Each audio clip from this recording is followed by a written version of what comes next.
Hola mis hermanos, ¿cómo están? Una vez más nos acercamos a través de este medio, poder comunicarnos ya que estamos en cuarentena y tanto la regla oficial país como también a nivel mundial es estar en cuarentena, estar a resguardo, estar protegido, estar en nuestras casas, tener el menor contacto posible con la gente. De hecho me pone triste, trabajando yo dentro del rubro de la alimentación, puedo moverme, aunque sea los proveedores, muy poco, lo hago excepcionalmente, pero puedo ver que mucha gente no le presta atención a esto, no usa mascarilla, no usa guantes. La realidad es que debemos protegernos. Lo hablamos el otro día en la conferencia del domingo, parte de nuestro amor, parte de nuestra obediencia, tiene que ver con proteger no solamente mi propia vida, sino la vida de los demás. Tratemos de hacerlo, tratemos de obedecer. En la obediencia hay bendición. Realmente por eso debemos ser personas obedientes a las leyes y a las autoridades del lugar donde vivimos. Esto es bíblico, hermano. Nosotros estamos exentos de muchas cosas, podemos decir que somos peregrinos y extranjeros, que nuestra ciudadanía está en el cielo, está absolutamente correcto, pero mientras tanto también Dios nos dice que debemos obedecer a las autoridades humanas superiores sobre nosotros para que en ello también hallemos bendición, porque es una forma también de obedecer a Dios. Amén. ¿Se entiende? Así que por favor estén cuidándose, tengan cuidado incluso hasta algunas nuevas medidas como los zapatos, lávense las manos constantemente, realmente estén en familia y aprovechemos esto de estar en familia. Por eso hacemos estos videos, para estar en contacto, y casi no hay excusa ahora. Casi no hay excusa, porque esas horas que por ahí teníamos para salir, para movernos hacia otras esferas, ahora las vamos a estar dentro de casa, y ya que estamos dentro de casa vamos a aprovechar a disfrutarnos los unos a los otros. Y lo podemos hacer hablando. Los padres, los papás, los varones que generalmente no están en la casa, es un buen momento para que estén mirando los cuernos de sus hijos, sabiendo qué es lo que hacen. Si son un poquito más grandecitos, preguntarles cuáles son sus anhelos, qué les gustaría estudiar. Aprovechen. Los maridos, esposas, por favor, acuesten a los chicos temprano, tómense unos mates juntos. Che, Gordi, ¿cómo estás?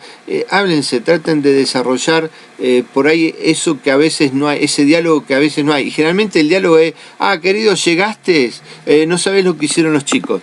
Bueno, en esta oportunidad, como los chicos están con nosotros, es poco lo que pueden hacer, cambiemos esa conversación, siempre esa espera, ¿no?, que tenemos cuando los hombres llegamos a casa, lo cambiamos por el otro, decir: querido, ¿cómo estás? Querido, ¿cómo estás? ¿Cuáles son? Uy, ¿qué pensás en este tiempo? Y traten de amenizarlo juntos, ¿no? Y ni hablar del culto familiar. Por favor, estas palabras yo trato de ser sencillo, acá no hay cosas difíciles. Jesús dijo que no hace falta la teología. Uno dice: el pastor, ¿dónde dice eso? Es muy fácil, cuando dijo que escondió de los sabios y entendidos todas estas cosas, todo lo que es el evangelio, todo lo que es la verdad de la palabra de Dios, está escondida a los sabios y entendidos y nos fue dado a nosotros los sencillos. Si usted piensa que entre nosotros hay algo que sabe más, no, es algo que Dios puso para enseñar y transmitir, no lo hizo para que nadie sea sabio, como dice Pablo, ningún sabio de este siglo. Entonces, hermanos, aprovechemos este tiempo a hacer los cultos familiares. Tomen de lo que yo les digo, si quieren, con nosotros como ministerio personal, Vida y Paz, en su extensión en San Luis, pero así también si hay algún otro que ustedes consideren a través de la Biblia, que se lo puede escuchar, que se puede compartir, y hágalo, alguien de sana doctrina. Vamos a repasar lo del ayuno muy rápidamente para entrar en la segunda parte, que sería ya el tema de la oración. Recuerde que el ayuno no tiene poder en sí mismo, no hay nada en la Biblia que diga que el ayuno tiene poder, ni en el Antiguo ni en el Nuevo Testamento. En el Nuevo Testamento de por sí el ayuno tiene muy pocas implicancias, se habla muy poco. Jesús dijo que mientras esté el esposo no hace falta que ayunen, después ayunará, es decir, pero sin darle una trascendencia mayúscula. De hecho, Pablo, hay dos menciones en Pablo sobre el ayuno. Uno era con respecto al ayuno real que él hacía como judío, y el otro que lo hacía realmente que no eran ayunos, sino eran tiempos de hambre que pasaban, de escasez, ¿no?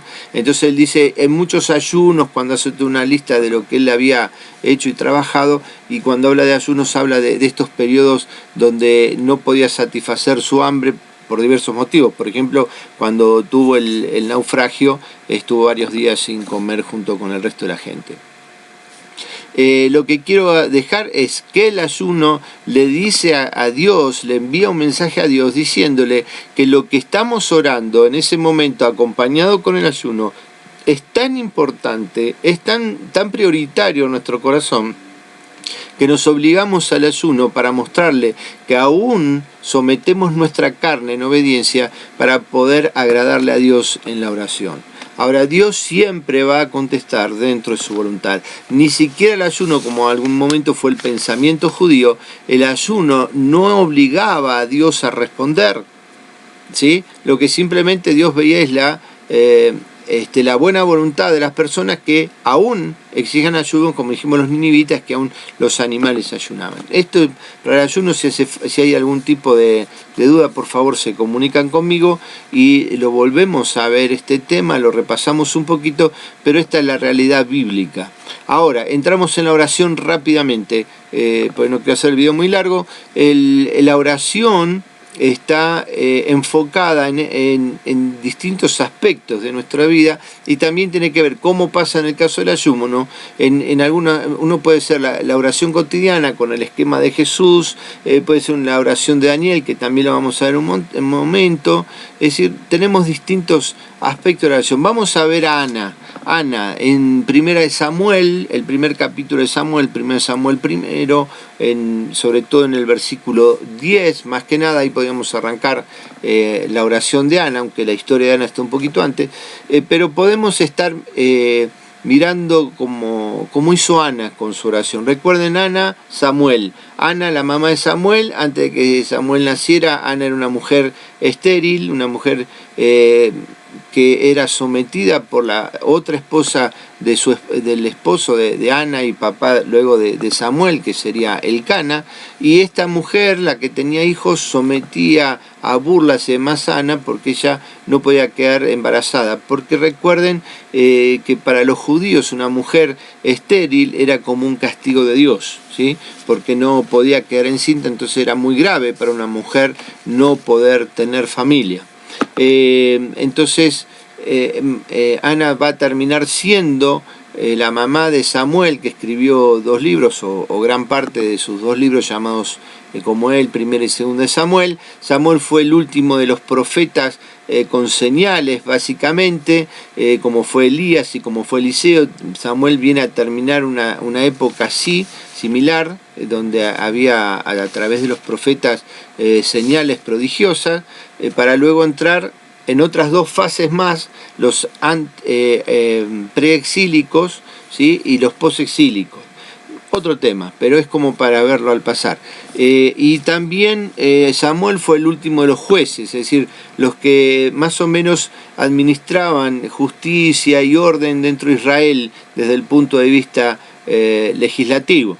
¿Sí? Eso es lo que más o menos, como hizo Moisés, si lo vemos más claramente, así también estuvo el periodo de los jueces, o sea, una vez que muere Josué y viene el periodo de los jueces. Samuel va a ser el que inaugura a través de Saúl la época monárquica en Israel, y Samuel va a ser el primer monarca, el segundo va a ser David, el cual también Samuel llega a ungir. Esto es el panorama histórico de una mujer que va a orar, que va a Silo, en ese caso, un santuario más alejado de Jerusalén. Recuerden que todavía el templo no está hecho, pero había lugares de culto sagrados, como Silo en este caso, y esta familia, la familia de Elcana, con sus mujeres y sus niños, van a Silo a adorar. Recuerden que por lo menos una vez al año, toda la familia se trasladaba a los lugares sagrados, a los lugares de culto, y ahí se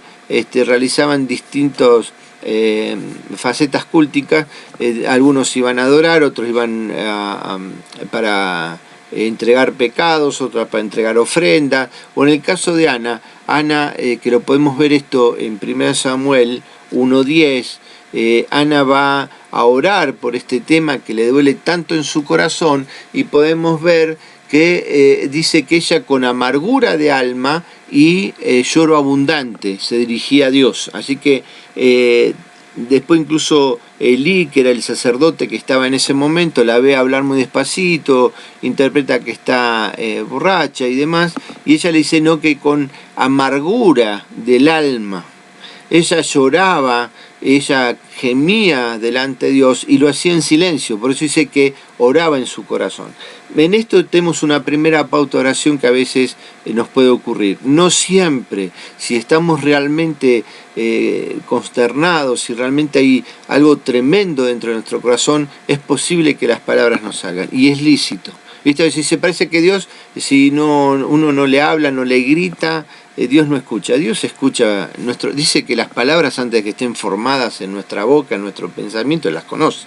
Así que usted siéntase cómodo en esto. Acá tenemos a Ana, una mujer afligida de alma, una mujer realmente llorando con profundidad, exponiéndole a Dios todo. El sentir es como que hasta ahora venía aguantándose. Parecería ser que eso, y sí, qué sé yo, por respeto a Dios, por amor a Dios, le digo, sí, Señor, que sea hecha tu voluntad. Pero en este momento es como que Ana volcó todo lo que estaba dentro suyo y lo hizo con profundo llanto, con tanta congoja que su voz no salía. Todo eso acumulado dentro de su pecho, dentro de su alma, se desbordó hacia Dios. Y tal es así que otra de las características era que oraba largamente. Es decir, ella no se conformó con darle una oración a Dios y decirle, Señor, tú que sabes todas las cosas, dame un hijo. Así que largamente ella se derramó delante de Dios, largamente ella le fue diciendo a Dios, centímetro a centímetro de su desesperación, lo que pasaba dentro de su corazón. Y finalmente, la parte que más me gusta, ¿no? Dice, se fue.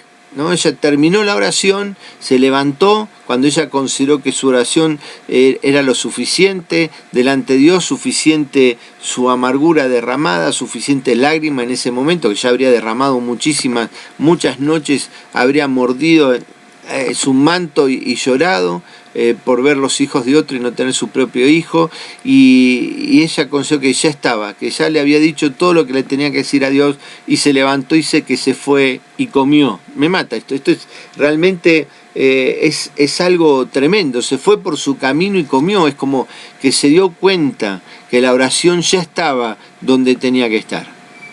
En todo esto podríamos decir algo, ¿no? Ella dejó la oración, comió, con lo cual quiere decir que se deleitó en lo que hacía, se fue con el resto, porque dice que adoraron y luego marcharon de vuelta a su casa, todos juntos a otro lugar donde vivían, y realmente esto quiere decir que ella se dio cuenta que su oración había sido oída.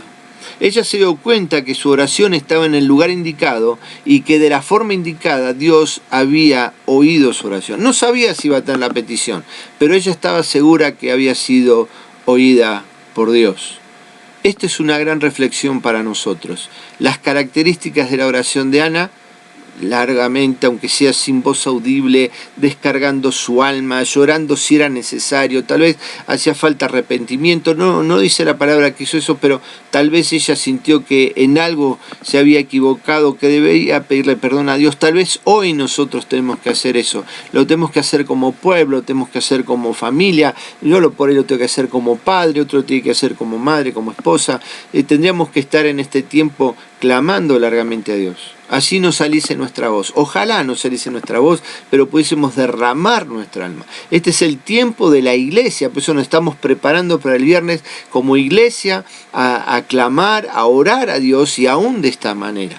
Tendríamos que tener varias Anas y Anos, ¿no? Varias Anas y varios varones realmente clamando de esta manera, derramándose delante de Dios con un fervoroso clamor, llanto, ¿sí? Con profundidad en el alma, para poderle pedir perdón a Dios, aún, como algunos dicen, por el resto del mundo, aún por el pecado del mundo. Dios no va a levantar, no va a modificar su justicia ni su plan por esto en el caso, como sabemos, de la salvación y de aquellos que finalmente van a condenación. pero sí podemos ver que Dios esté mirando a su pueblo, como lo leímos también en 2 de Crónicas 7:14, a un pueblo humillado, un pueblo que busca su rostro, un pueblo que comprende que tiene que estar ahí, en rodillas, delante de la presencia de su Dios, para que nuestra tierra sea sanada. ¿Y por qué no?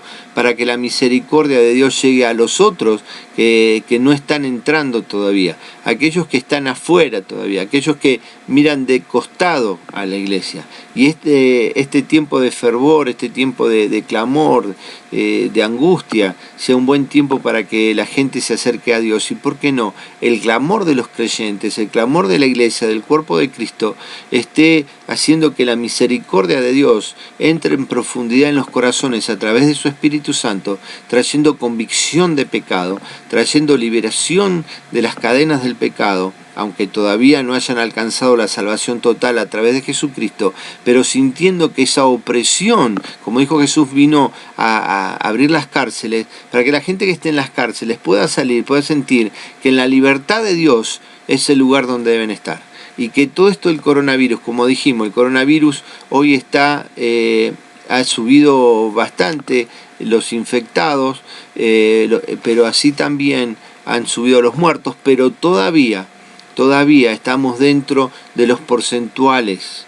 Todavía Argentina también ha sufrido una cantidad de casos, ya estamos arriba de los 387 casos y tenemos 6 muertos, todavía estamos en un 2%, pero eso en cualquier momento puede pegar una estampida, saben que va a ocurrir, por eso están hablando de algo del 15 de abril, porque esto en cualquier momento puede tener una gran subida. Y vamos a tener que estar atentos. Necesitamos del clamor. Como dijimos también, esto no es la gran peste todavía. Ha habido pestes de millones y millones de personas, algunas las hemos visto ya, pero se trata de que si Dios está aprovechando los medios para hacerse anunciar en el mundo a través de esto. Tremenda el plan de Dios para que el hombre pueda realmente acercarse a Él. Es un llamado, es un grito del corazón de Dios para los hombres. No es nada apocalíptico para mí, es un llamado de Dios a los hombres a volverse a Él. Hermanos, hagamos como Ana, preparémonos si es necesario, vayamos a los pies de Dios con gemido, con llanto, con arrepentimiento, con clamor. Y dice, los dejo con lo último, y dice que Dios le concedió su Hijo. ¿Por qué no? ¿Por qué no, iglesia? ¿Por qué no, iglesia? Vayamos no solamente por el coronavirus, tal vez en tu vida, en tu matrimonio, en tu familia, vos como hijo, haya otras cosas que querés que Dios haga en medio de los tuyos. Tal vez sea el tiempo de ir a Dios, como Ana, derramando el alma, con gemidos, con oración larga, no una oración, sí Padre, vos sabés todas las cosas, chau, chau, me voy que estoy apurado. Aprovechemos este tiempo de estar dentro de nuestras casas, de estar metidos ahí 24 horas para algunos y pasemos largo tiempo clamando a nuestro Dios. Amén, hermanos. El Señor les bendiga grandemente. Para mañana les voy a preparar otro video más también, siguiendo con este tema de la oración. Posiblemente incursionemos en Daniel, otra oración tremenda, un hombre de Dios. Así que el Señor les bendiga grandemente. Los saludo con la paz de nuestro Dios y que su casa esté protegida. Plaga no tocará muy morada, siempre y cuando estemos en obediencia y amor. Los bendigo en el nombre de Jesús, que tengan muy buenos días, muy buenas noches, muy buenas tardes, y nos estamos encontrando en cualquier otro momento. Bendiciones.